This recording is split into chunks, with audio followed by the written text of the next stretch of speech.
In times gone by, one quarreled oft with Guizhong concerning mechanical principles. We each had our ideals, and neither would yield. Under the pretext of a social gathering, one invited the impartial Rex Lapis to judge the quality of our creations.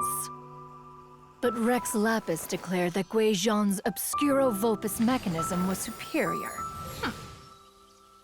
Though one was too proud to acknowledge it, in one's heart, one knew that Guizhong was indeed the superior talent in the mechanical arts. As for the story between Guizhong and Streetward Rambler, that begins with a certain bell. In Guizhong's opinion, while mechanisms were no substitute for human composers, they were yet capable of producing simple but fine melodies. But Streetward Rambler believed music to be an expression of the soul, an emotional enterprise that could never hope to be replicated by machinery. They argued endlessly, until one asked Rex Lapis to intercede.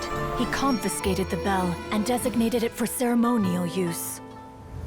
Thereafter, one would often find them convening in the mountains, discussing music, mechanics, and all the affairs of the mortal world.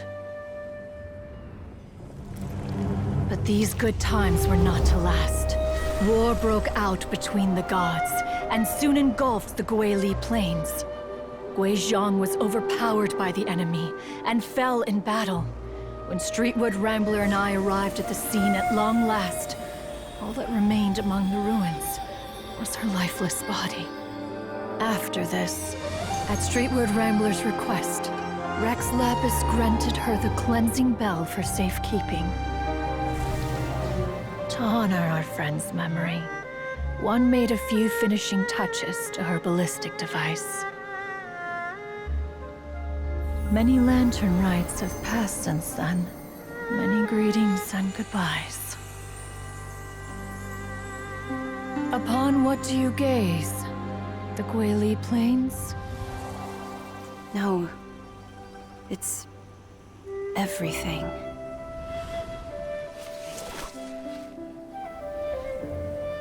We think of human life as like a lantern that's lit one minute and extinguished the next. But are we Adepti so different? Perhaps as dust settles after a storm, we too must one day return to the world below.